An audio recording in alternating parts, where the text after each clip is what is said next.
14절까지 읽었습니다. 우리 함께 인사 한번 나누실까요? 네.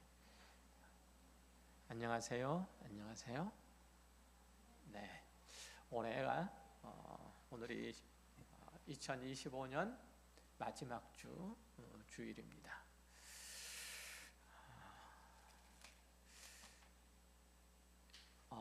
뒤에 써졌듯이 2025년 그리고 2026년 송구영신 예배가 수요일 저녁 밤 11시에 있습니다. 조일 예배로서는 오늘이 마지막 주일 예배이고, 또 2025년 마지막 그리고 2026년 한 해를 여는 예배가 송구영신 예배로 있으니까 함께 참석해서 주의 은혜를 함께 나눴으면 좋겠습니다. 그리고 뒤쪽에 우리 달력이 있는데 특별히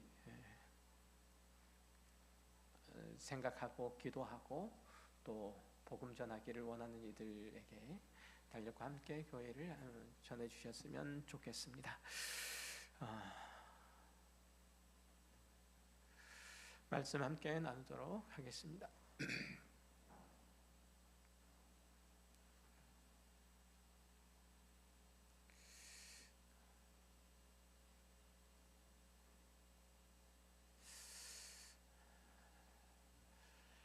고린도 교회는 우상에게 바쳐진 그 제물을 먹는 문제로 여러 갈등과 또 반목을 겪게 됐죠. 나아가서 서로 감정을 노골적으로 드러내는 일까지 하며 다투기를 시작합니다. 그러자 사도 바울은 이에 대한 가르침과 그 권면을 담아서 고린도전서 8장에서 11장에 이르는 긴 글을 써 내려갑니다. 이 문제를 풀어나가는 바울의 핵심 논지는 아주 명확합니다. 지식은 교만하게 하고 사랑은 덕을 세운다는 이 원리 아래서 그리스도인의 자유는 자기의 만족이 아닌 이웃의, 형제 자매의 유익을 위해서 사용되어야 한다는 것이죠. 아울러서 사도 바울 자신도 믿음이 약한 형제를 위해서 자기가 가지고 있는 신앙의 자유 그리고 권리마저도 유보하거나 포기할 수 있다고 그렇게 덧붙이죠. 이것이 바로 사도 바울이 고린도전서 8장 13절에서 선언한 내용이기도 합니다. 그리고 이어지는 이제 9장에서는 바울이 자신이 주 안에서 사도로서의 그 지위와 신분에 대하여 은침받은 사실과 그에 따른 권리들을 낱낱이 얘기를 합니다. 이것은 바울이 자신의 사도권을 의심하거나 이의를 제기하는 그들로 인해서 사역에 지장을 받게 되자 자신을 적극적으로 변호하기 위함이었죠. 자신의 억울함에 대해서 토로하고 그리고 자신의 감정 상함에 대해서 사람들에게 펼쳐낸 것이라기보다는 그것이 자신의 사도권의 의심을 받는 것들이 행여 앞으로 자신의 복음을 전하는 일들의 장애가 될 것이 염려가 되어서 그렇게 했던 거죠. 당시 고린도 교회 성도들은 바울이 다른 사도들이 당연히 누리는 이 권리를 거절하거나 그리고 유보하는 것을 보면서 사도로서 떳떳하지 못하거나 자격이 없기 때문에 당연히 사도로서 누려야 될 그 권리를 누리지 않는 것 아니냐라고 공격하고 나섰던 것이죠. 그래서 바울은 자신이 사도로서의 그 권리를 포기하는 이유들을 제시하면서 그리스도인의 신앙생활의 덕, 이것을 가르치고자 합니다. 오늘 본문 앞에 있는 고린도전서 9장 7절에 보면 누가 자기 비용으로 군복무를 하겠느냐, 누가 포도를 심고 그 열매를 먹지 않겠느냐, 누가 양떼를 기르고 그 양떼의 젖을 먹지 않겠느냐라고 그렇게 질문합니다. 또 10절에서도, 오늘 보면 10절에서도 보면 오로지 우리를 위하여 말씀하심이 아니냐, 과연 우리를 위하여 기록된 것이니 밭 가는 자는 소망을 가지고 갈며 곡식 떠는 자는 함께 얻을 소망을 가지고 떠는 것이니라 라고 말씀하죠. 바울은 군인이 급여를 받는 것과 그리고 농부가 수확물을 얻는 지극히 당연한 일들을 들으면서 자신에게도 다른 사도들처럼 교회로부터 공급을 받으면서 사역할 권리가 있다는 것을 역설하죠. 그러나 그는 하나님의 종으로서 마땅한 권리가 있음에도 불구하고 그것을 사용하지 않았다는 거죠. 그것이 그리스도의 복음을 전하는 데 있어서 장애가 될까 봐 그러하였다는 거예요. 실제로 당시 그리스 로마 세계에서는 그리스의 철학이나 아니면 수사학 등을 가르치면서 돈을 받는 순회 강연자들이 많았어요. 그러니까 바울은 자신이 복음을 전하며 대가를 받을 경우 그 사람들처럼 저 사람도 돈을 받으면서 돈을 위해서 복음을 전하는구나 라는 그런 오해를 받을까 봐 염려했기 때문에 그것을 거절했던 거죠.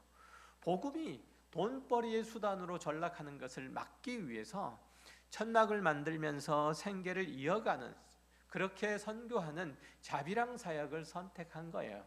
그게 쉽겠습니까? 굉장히 어렵고 힘들죠. 그럼에도 불구하고 그 일들을 그가 감당했던 것은, 그것이 즉 다시 말하면 천막을 지으면서 선교 사역을 하는 것이 그렇게 하지 않는 것보다 성도들의 신앙과 그리고 신앙의 진보를 위해서, 교회를 위해서 더 낫겠다고 여겼던 그 한 가지 이유 때문이었다는 거죠. 사도 바울이 12절에서 우리가 이 권리를 쓰지 않고 범사에 참는 것은 그리스도의 복음에 아무 장애가 없게 하려 함이로다 라고 고백한 것도 그런 배경이 깔려 있어요. 자신의 권리 주장이 누군가에게 그리스도의 복음을 받아들이지 못하게 하는 장애가 될까 봐, 그것을 굉장한 수고로움을 마다하지 않는 그 바울의 마음과 선택을 우리는 눈여겨볼 필요가 있어요. 복음의 장애가 되는 것, 그리스도와 그리스도의 복음과 십자가의 그 은혜와 능력들을 전하는 데 있어서 장애가 되는 어떤 것도 내 앞에 두지 않겠다는 그러한 사도 바울의 그 복음을 향한, 그리스도의 복음을 향한 그 열정들은 그가 그 앞에 있는 모든 장애들을 다 제거하기에 충분했던 것이죠. 그가 모든 어려움과 역경이라도 다 감당함으로써 주의 복음만큼은 증거해야 되겠다는 거예요. 그런데 아쉽게도 고린도 교회는 사도 바울의 이런 사역의 방식과 권리 포기를 두고 애초에 그에게 그런 권리가 주어지지 않는 것 아닌가, 사도로서 자격이 없는 것 아닌가라고 비난을 하고 꼬투리를 잡았다는 거예요. 이러한 태도와 사고는 사실 오늘날의 교인들 중에서도 사실은 꽤나 많이 발견돼요. 목회자가 교회의 재정적인 부담을 덜어주기 위해서 스스로의 사례비를 줄이거나 복음 전파를 위해서 낮은 곳에서 검소하게 생활하면 그렇게 여기는 이들도 적지 않아 있다고 저는 얘기를 들어요.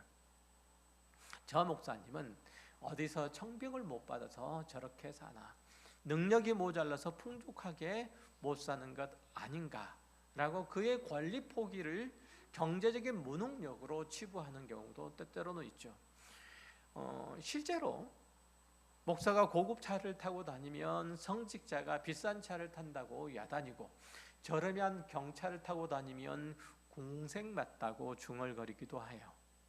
이것은 고린도 교인들이 바울의 자비랑 선교를 보고 사도가 아니니까 돈을 못 받는 것이라고 비난했던 것과 사실은 그 마음이 일맥상통하는 것이죠.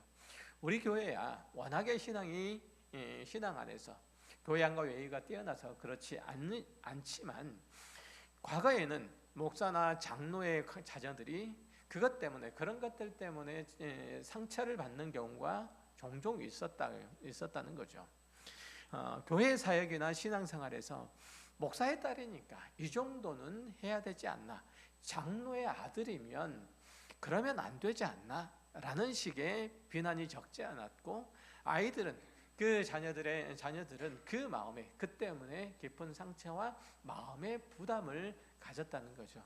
그럼에도 목사의 가정이니까, 장로의 자녀니까 라는 이유로 참고 견디다가 나중에 큰 상처가 되거나 교회를 뛰쳐나가는 경우도 종종 있었다는 것을 생각을 해보면,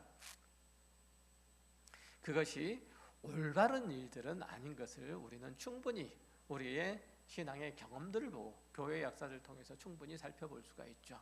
오늘 본문에서 사도 바울이 짚어내고자 하는 내용이 바로 그거예요. 사실 교회나 사도에게 이런 말이 나온다는 그 자체가 참으로 부끄럽고 불행한 일이죠. 바울은 고린도후서 10장에서 고린도 교회를 향해서 다소 감정 섞인 말을 토해내죠. 1절에 보면 너희를 대면하면 유순하고 떠나 있으면 담대한 나 바울은 이제 그리스도의 온유와 관용으로 친히 너희를 권하고 또한 우리를 육신에 따라 행하는 자로 여기는 자들에 대하여 내가 담대히 대하는 것 같이 너희와 함께 있을 때에 나로 하여금 이 담대한 태도로 대하지 않게 하기를 구하노라. 이렇게 하죠. 바울의 요지는 이래요. 나는 고린도 교인들에게 거리낄 만한 일들을 했거나 부족한 부분이 있지 않다. 개인의 능력이나 권리로 말하자면 더욱 그렇다는 거예요. 나는 복음을 위해서 참고 사양하고 그리고 간과했음에도 너희가 나를 오해하고 시험하는 것은 마땅하지 않다는 거죠. 나는 원래 담대하고 단호한 사람인데 내가 너희를 만날 때 제발 이런 모습이 보이지 않도록, 내가 너희에게 이런 모습을 보여주지 않도록 해달라라고 사도 바울이 강한 어조로 말하고 있는 셈이에요. 사도 바울이 비난을 받으면서도 공동체를 위해서 참았다는 것처럼 우리도 역시 마찬가지로 신앙생활 하는 가운데 신앙 때문에 억울함을 감내해야 될 때가 사실은 되게 많아요. 목사의 가정뿐만 아니라 장로의 자녀들뿐만 아니라 우리가 그리스도인으로서 이 땅을 살다 보면, 세상을 살다 보면 힘든 상황들을 맞이할 때가 많죠. 당하지 않아야 될 일들을 당해야 될 때도 많아요. 직장 내에서 동료가 내 성과를 가로채거나 나를 무시하는 말들을 할 때 그리스도인으로서 화를 내지 않고 온유하게 대처하는 게 쉽지 않죠. 그런데도 그리스도인의 인내로서 참고 이겨내고 있는데 상대방이 나를 착해서 저 사람은 내가 이렇게 쉽게 대하고 가볍게 여겨도 특별하게 반응하지 않는 사람이다. 싫은 소리를 내지 않고 나쁜 기색을 내지 않는 사람이다 라고 생각해서 저 사람이 참 쉽다라고 쉽게 여기는 사람이 여기고, 그리고 더 함부로 대하는 경우가 있죠. 그래서 우리 생각에는, 우리 마음에 이런 생각이 들죠. 보자 하니까 보자기로 보이나, 이런 생각이 들 때가 있죠. 그 말이 목구멍 끝까지 치밀어 오를 때가 있어요. 그렇죠? 이럴 때 우리 안에 바울처럼 단호한 중심이 필요해요. 내가 참는 것은 당신이 무서워서가 아니라 이 사회생활하는 게 무서워서가 아니라 내 안에 계신 예수님의 성품을 지키기 위해서이다. 이러한 영적 자존감을 지킬 필요가 있다는 거죠. 이것 때문에 참는 거예요. 이것 때문에 내 억울함이라도 견디는 거죠. 너희는 내가 예수 믿는 걸 참 다행으로 알아라. 이 말을 겉으로 하시면 안 되고 속으로 꾹 참아 삼켜야 해요.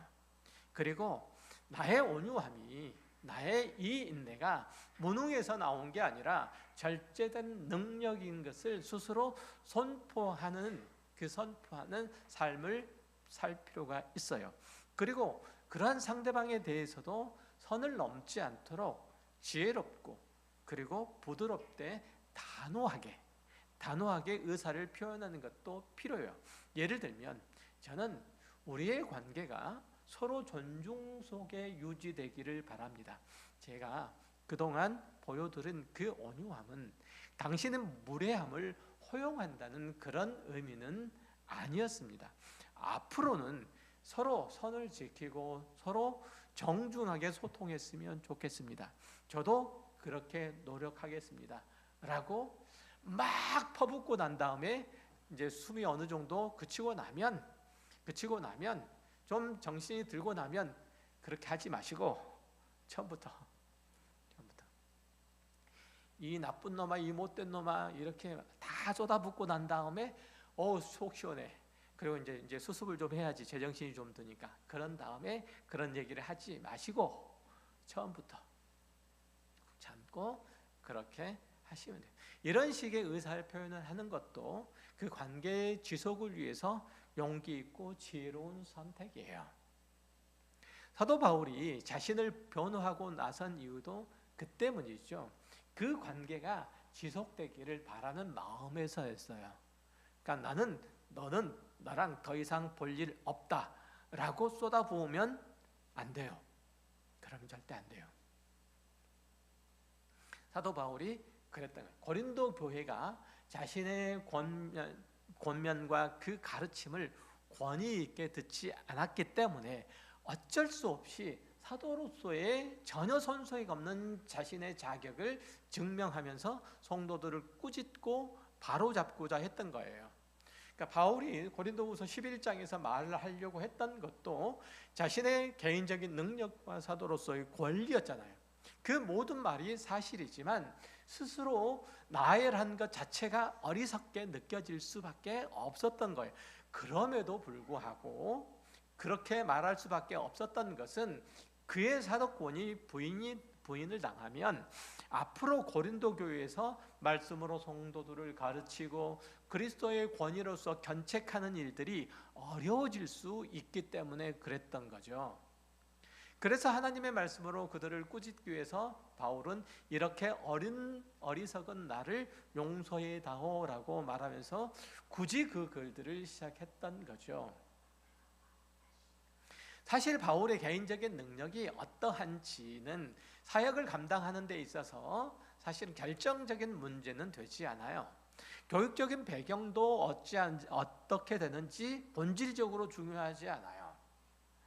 그런데도 그 내용을 나열한 이유는 고린도 교인들이 그것을 문제 삼았기 때문이에요. 그건 우리 한국 교회도 역시 마찬가지잖아요. 한국 사회 자체가 학벌 위주의 사회죠. 그렇죠?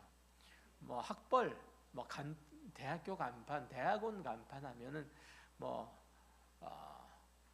제가 서울대 나왔대요. 그래? 바로 이러잖아요. 학벌 위주의 사회에 살기 때문에 그래요. 그러니까 담임 목사가 어느 대학을 나왔는지, 박사학위를 받았는지, 이거는 복음을 전하는 본질과는 아무런 상관이 없는데도 자기 교회 목사가 그 정도 스펙이 있으면 왠지 당당해요. 그리고 목에 힘이 들어가요. 교회 목회자를 청빙할 때도 이것을 최우선 순위로 삼는 현실이 사실은 되게 안타깝기도 하죠. 초대교회 사도에게나 현대의 목회자에게나 가장 중요한 덕목은 다른 무엇 때문에 복음 전파가 방해가 되지 않는 거예요. 목회자가 공부하고 연구하고 학교를 가고 또 이런 것도 오직 교회를 위하고 성도를 세우기 위함이어야 되는 거예요. 복음을 온전히 전하기 위함이어야 되는 거죠. 바울이 부득이하게 자기를 자랑했던 목적도 여기에 있는 거예요. 그의 모든 관심, 그것은 그가 전한 복음이 굳건히 교회 안에 뿌리 내리고 교회가 그래서 견실하게 성장하는 데 있었던 거죠. 그것을 위해서 그는 최선을 다했어요. 목회자가 교회를 위해서 할 수 있는 일들이 그거예요. 또한 교회 중직들이 교회에서 할 수 있는 일들도 역시 그거고요. 고린도전서 2장에서 바울은 예수 그리스도의 십자가 외에는 아무것도 전하지 않기로 했고, 전도의 방법 또한 자신의 지혜가 아닌 오직 성령의 나타나심으로 되기를 소망하면서 이 사명을 감당했노라고 그렇게 고백하는데, 이러한 삶을 사는 자가 하나님의 말씀을 맡은 목자요, 그리고 신실한 그리스도인의 모습인 거예요. 그러니까 이 사도 바울의 모습은 다만 목사들에게 있어야 되는 당연한 덕목이라고 생각하지 마시고, 오늘 이 자리에 있는 모든 성도가 내가 교회 안에서 당연히 교회를 위해서 취할 태도요, 자세요, 그리고 신앙생활의 방식이다라고 생각하시면 돼요. 우리가 일상 가운데서 살아가는 그 터전이 가정인 것과 똑같이 여러분의 신앙생활의 터전은 교회예요. 절대 잊지 마시기 바라요. 가정이 존재하지 않으면, 가정이 무너지면 내가 행복할 수 없듯이, 내가 건강할 수 없듯이, 내가 복될 수 없듯이, 교회가 무너지면 내 신앙생활 그 자체도 역시 마찬가지로 내가 건강할 수 없고, 내가 복될 수 없고, 내 존재 자체도 사실 위태한 거예요. 내 신앙생활 자체도. 그러니까 가정이 내 생활의 기본 바탕이듯이 교회도 내 생활의 바탕이에요. 교회는 일주일 동안 열심히 세상 속에서 살다가 일주일에 한 번, 1시간 혹은 2시간, 많게는 4~6시간 머물다 가는 곳이 아니에요. 제가 누차 말씀드리잖아요. 우리 가까운 교회가 여러 가지 부침을 겪어가는 과정들 속에서 여러분의 마음의 상태와 신앙의 형편과 상황들 쭉 살펴보세요. 어찌하는지. 여러분도 역시 마찬가지로 신앙의 상태나 여러분의 모든 형편들이 그렇게 부침을 거듭해 가잖아요. 교회와 여러분의 교회의 형편과 여러분의 신앙생활 똑같단 말이죠. 무시할 수 없는 교회 안에서의 여러분이지 결코 교회와 분리된 여러분은 생각할 수 없는 거예요. 왜냐하면 여러분이 교회잖아요. 여러분이 교회 지체잖아요. 그러니까 가정의 한 가정의 구성원들, 뭐 아들, 딸, 부모님 아프고 힘들고 또 그 중에 한 분이 돌아가시고 이러면 가정이 불행하죠. 가정이 행복할 수가 없죠. 즐거울 수가 없죠. 마찬가지예요. 교회도. 사도 바울이 그런 태도와 마음을 지녔던 것이 바로 이 때문인 거죠. 사도 바울의 이런 훌륭한 본보기가 있는데도 한국 교회의 분위기는 그 반대로 가는 게 정말 아쉬워요. 그러니까 목사를 청빙할 때도 학력 혹은 유명세 이런 것 같은 겉모습에 치우쳐 있고, 교회의 중직을 선출할 때도 그가 사회에서 어느 주위에 있느냐, 그의 소유가 얼마나 되느냐, 이게 중요한 기준이 되는 것은 참으로 안타까운 일이죠. 정작 우리가 세심히 살펴야 될 본질은 따로 있잖아요. 그가 진심으로 교회를 사랑하는지, 그의 삶 속에서 하나님의 거룩한 역사가 나타나는지, 그리고 그리스도의 십자가를 드러내기 위해서 기꺼이 자신을 포기하는 삶을 살아가고 있는지 살펴보아야 되는 거잖아요. 바울은 자신을 변호하면서 바로 이런 점들을 증거로 제시했던 거죠.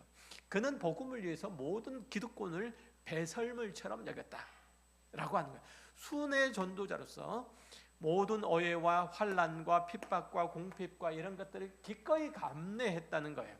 이러한 바울의 모습은 오늘날 목회자에게 요구되는 마땅한 조건인 동시에 우리 모든 그리스도인들이 회복해야 되는 사실은 신앙의 본질적인 모습이기도 해요. 사도 바울은 고린도전서 7장 7절에서 나는 모든 사람이 나와 같기를 원한다 그래요.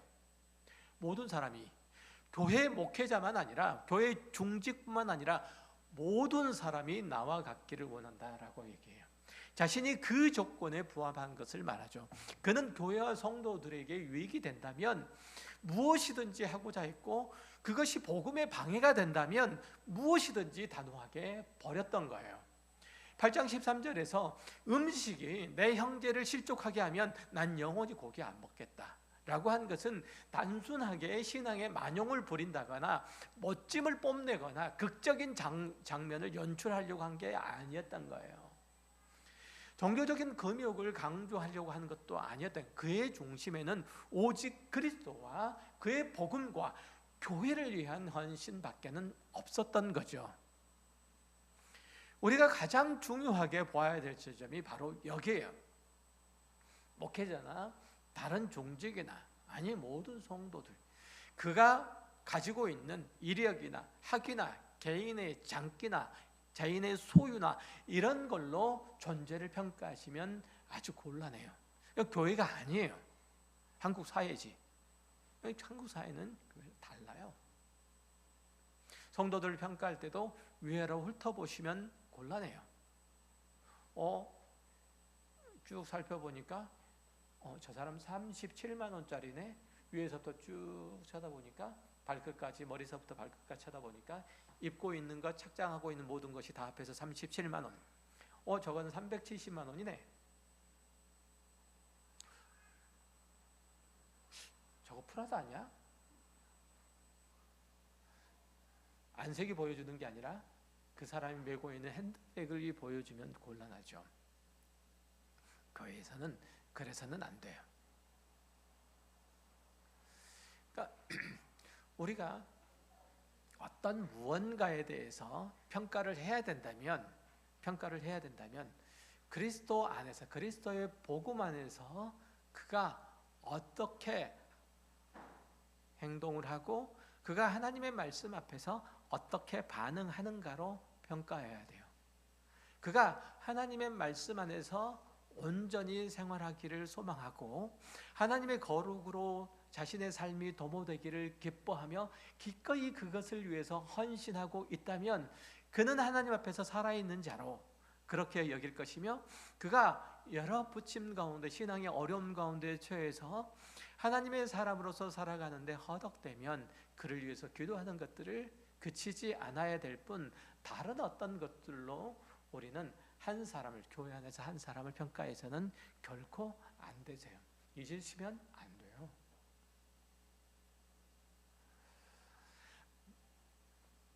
목사를 평가를 할 때 맡겨진 양떼를 먹이고 살찌기 위해서 얼마나 수고하고 헌신하고 또 그것이 교회에 유익이 되는가라고 평가를 해야 되는 거죠.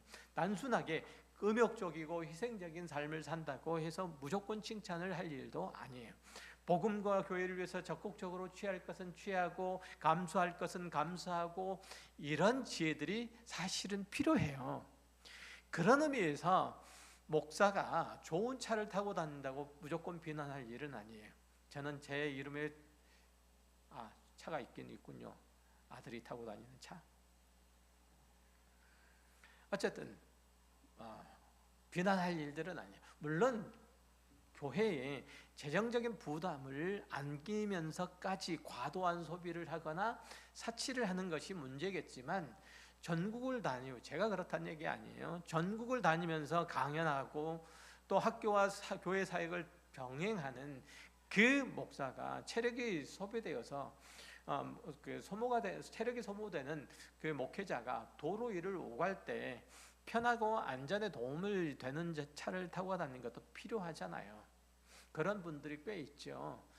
교회 사역도 하면서 학교 사역도 하면서 강연도 다니면서 여러 가지 일들로 일주일 내내 바쁘고 힘든 분들이 있어요. 아침에 나가서 일찍 나가서 밤늦게야 집에 돌아오는 그런 사역자들이 많이 있죠. 도로에서 굉장히 많은 시간들이 필요한데 그들이 좋은 차를 타고 다니는 거 필요하죠. 이것들을 막아서는 경찰 타고 왔다 갔다 하는 건 굉장히 힘들고 어려운 일들이잖아요. 그것도 필요해요. 한국교회가 그의 은사를 필요로 한다면 그의 은사를 최대한 나눠줄 수 있는 이 환경도 제공할 필요가 있다는 거죠. 무조건적으로 절제가 능사는 아니란 말씀을 드리는 거예요. 바울의 고백처럼 그 기준은 오직 교회를 위해서 필요한 것인가, 성도를 위해서 있어야 될 것인가 하는 거예요. 그것은 목사에게뿐만 아니라 일반 성도의 생활들 가운데도 똑같이 적용될 수 있어요. 예수님이 바로 그런 본을 보여주셨죠. 예수님은 당시 바리새인 지도자들과 다른 길들을 가셨기에 많은 오해 그리고 비난을 받으셨어요. 주류 세력들의 어떤 거짓과 악행들을 폭로를 하면서 그들과 대립하기를 마다하지 않으셨죠. 그래서 그들로 하여금 심한 견제를 받을 수밖에 없었어요. 마태복음 11장 19절에 보면 예수님은 인자는 와서 먹고 마심에 말하기를 보라 먹기를 탐하고 포도주를 즐기는 사람이요 세리와 죄인의 친구로다 하니 지혜는 그 행한 일로 인하여 옳다함을 얻느니라 라고 주님께서 말씀하시잖아요. 당시 사람들은 뭐라고 말했다고? 예수님에 대해서, 인자에 대해서 뭐라고 했다고? 예수님에 대해서 먹기를 탐하고 포도주를 즐기는 사람이라고 그렇게 예수님에 대해서 비난했다고요. 이런 거예요. 예수님께서 이 땅에서 행하신 일들은 자신의 세력을 규합하거나 명망을 위해서나 자신의 일신의 영달을 위해서 한 것이 아니에요. 오직 하나님의 나라의 백성을 부르시고 그들을 세우시기 위함이에요. 그럼에도 세리와 죄인들과 함께 하시며 그들과 함께 음식 교제를 나누기를, 식탁 교제를 나누기를 마다하지 않으셨어요. 그것을 들고 세리와 서기관들과 바리새인들은 먹기를 탐한다고, 포도주를 즐긴다고 그렇게 비난했던 거예요. 이걸 예수님께서는 감수하셨어요. 감수하셨어요. 그래, 그렇게 해라. 나는 여전히 세리들과 장녀들과 죄인들과 함께 식탁을 나누며 그들에게 하나님과 하나님의 나라를 얘기하겠다, 선포하겠다, 이렇게 하신 거예요. 그 오명까지 뒤집어 쓰시기를 즐겨 하셨다는 거죠. 그것이 당시 유대 사회의 지도자들에게, 종교 지도자들의 공격의 표적이 되고 또 빌미가 된다고 할지라도 그 일이 자기 백성을 구원하는 일들이라면 기꺼이 하셨고 거기에 방해가 되는 것이라면 무엇이라도 다 거절했던 거예요. 그런 의미에서 요한복음 10장 11절에서 주님께서 말씀하세요. 나는 선한 목자라. 선한 목자는 양들을 위하여 목숨을 버리거나 버리거니와 삭구는 목자가 아니요 양도 재앙이 아니라 이리가 오는 것을 보면 양을 버리고 달아나니.